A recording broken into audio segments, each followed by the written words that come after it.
Yeah, okay. Hindi ako bulag sa kilos ng kamay, sa pitik ng mata, sa biglang paglaylay. Bawat galaw mo'y lihim na tanda, sa pagitan ng salita doon kita nababasa. Hindi sapat ang tunog ng bibig, mas mabigat ang aasal sa bawat sandali.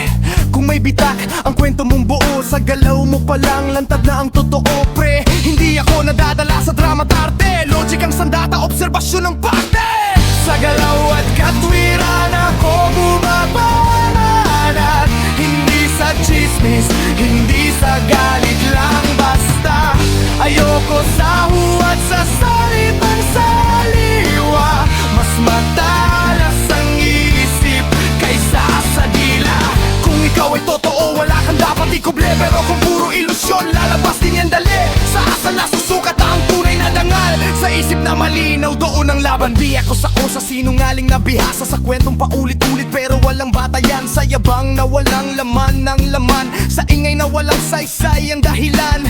Hindi talino ang lakas ng boses, hindi tama ang dami ng postang isip na tamad sa pagsusuri, na uuwi sa gulo at pagkasawi. Pre, hindi ako nandito para manakit, pero hindi rin ako para manahimik.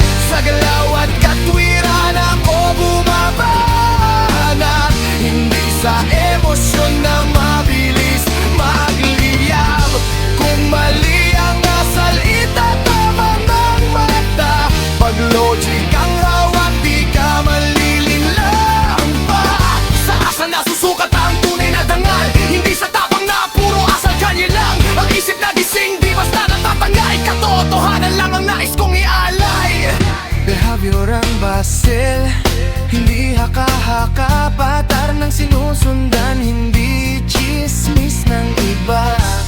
Kung paulit-ulit ang mali mong galaw, huwag kang magtaka kung tawagin kang sablay. Ang mundo'y puno ng maskara at palabas, pero sa kilos mo palang kita ng bakas.